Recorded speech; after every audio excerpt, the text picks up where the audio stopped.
Hello everyone, welcome to our channel. This is Srishti Agarwal. तो मैं आप सभी कक्षा 8 के स्टूडेंट्स के लिए लेकर आई हूँ प्रखर हिंदी कार्य पुस्तिका के सॉल्यूशन, जिसमें हमने वर्कशीट 96 तक कंप्लीट सॉल्यूशन देख लिया है। अब ये लास्ट पार्ट है आपकी इस वर्कशीट का हिंदी कार्य पुस्तिका का, जिसमें हम देखेंगे 97, 98, 99, 100 का सॉल्यूशन, और इसी के साथ आपकी कंप्लीट भी हो जाएगी हिंदी की कार्य पुस्तिका।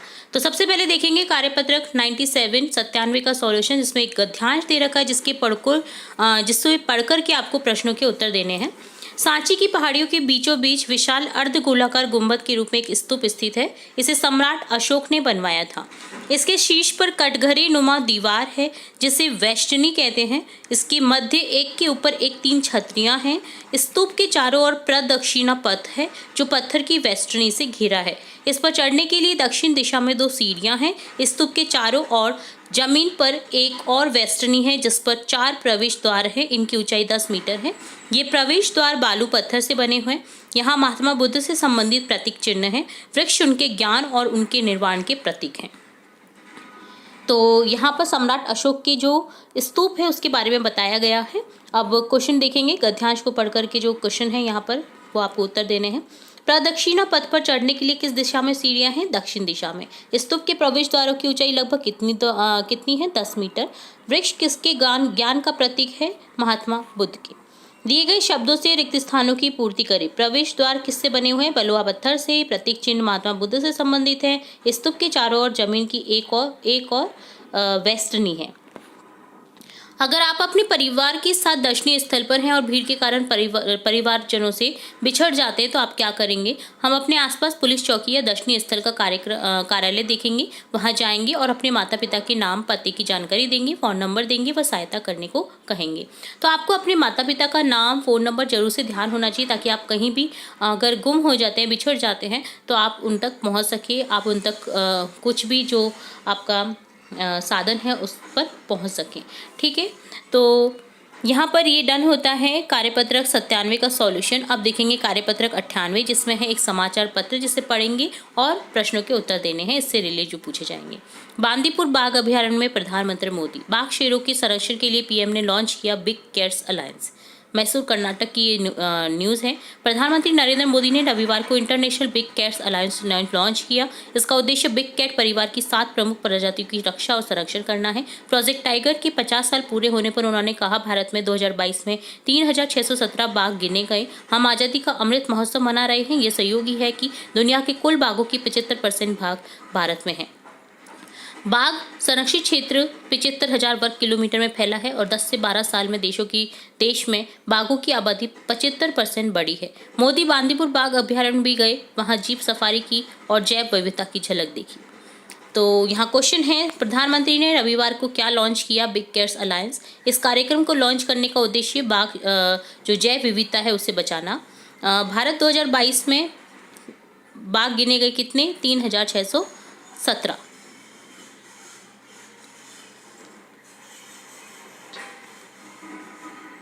भारत में 2022 में बाघ गिने गए 3617। ठीक है। पीएम श्री योजना में प्रदेश के 402 विद्यालयों का चयन। यहाँ पर एक और न्यूज़ है बीकानेर की कि प्रधानमंत्री नरेंद्र मोदी ने गत शिक्षक दिवस पर सरकारी स्कूलों के लिए पीएम श्री योजना करने की योजना की घोषणा की है। इस योजना में पूरे देश में 14,597 सरकारी विद्यालयों का चयन किया है।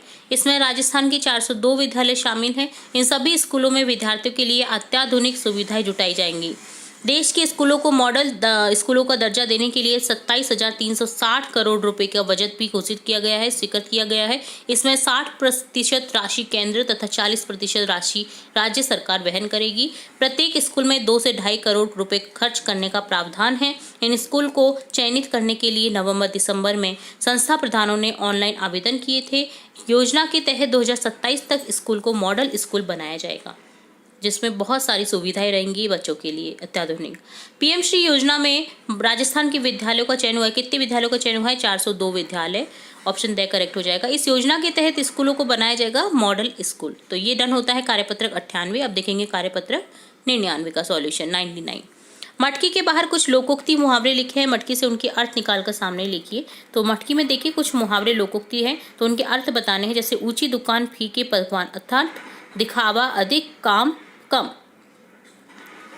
तो देखिए मटकी में जो है वो मुहावरों के अर्थ हैं।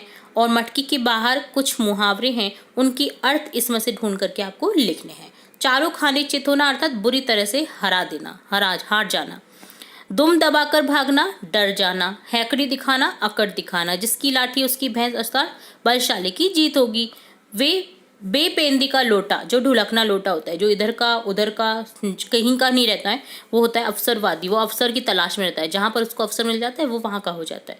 तो ये होता है यहाँ पर फर्स्ट क्वेश्चन डन। अब देखिए सेकंड क्वेश्चन, दिए गए चित्र में देखकर उससे संबंधित मुहावरे लिखकर वाक्य में प्रयोग करें। जैसे आंख है, आंख का तारा। शिवम अपनी माँ की आंख का तारा है अर्थात बहुत प्यारा होना।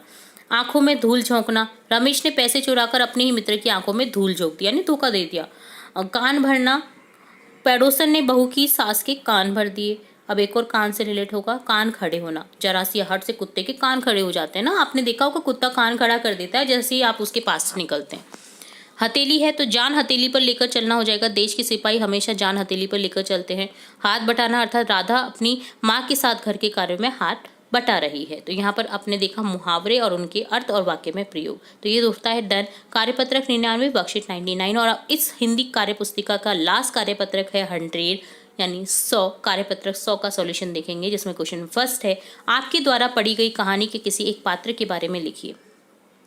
काफ़ी सारी आप कहानियाँ पढ़ चुके होंगे और मैंने अपने चैनल पर भी बहुत सारी कहानियाँ अपलोड कर रखी हैं। अगर नहीं देखी तो आप हमारी चैनल की प्लेलिस्ट से चेकआउट कर सकते हैं।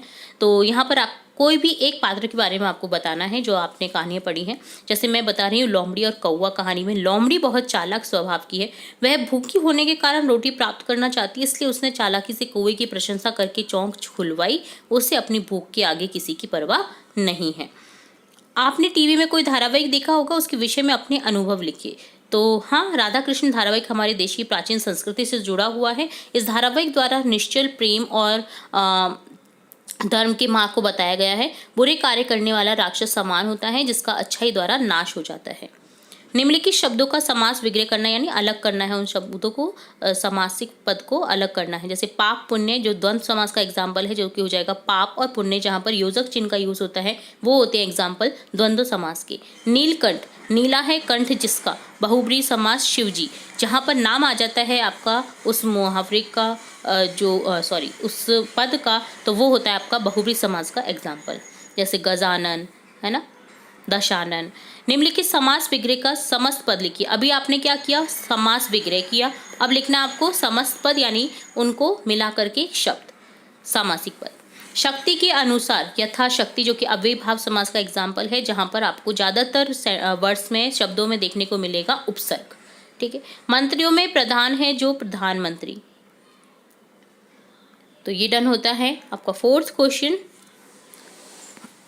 निम्नलिखित फिफ्थ क्वेश्चन है, निम्नलिखित देशज और विदेशज शब्दों को पृथक कर लिखिए। देशज और विदेशज जो अपने देश की मिट्टी से जुड़े हुए हैं वो है देशी शब्द, जिन्हें आप आम बोलचाल में बोलते हैं। और जो विदेशों से शब्द आए हैं, हिंदी में भी काफ़ी सारे ऐसे शब्द हैं जो विदेशियों से आए हैं, तो उनको लिखना है विदेशज में। जैसे यहाँ पर देशज में मेरे अकॉर्डिंग है यहाँ पर हवा, जन्म, गाड़ी, देशज शब्द हो जाएंगे। विदेशज में आ जाएगा अक्ल शब्द, पेन, मीटर, कैंची। तो ये डन होता है आपका कार्यपत्रक 100, कार्यपत्रक 100 का सॉल्यूशन। और साथ ही हमने देखा 99, 98, 97 की भी सॉल्यूशन। तो इस तरह से आपका कंप्लीट होता है प्रखर हिंदी कार्यपुस्तिका के सॉल्यूशन।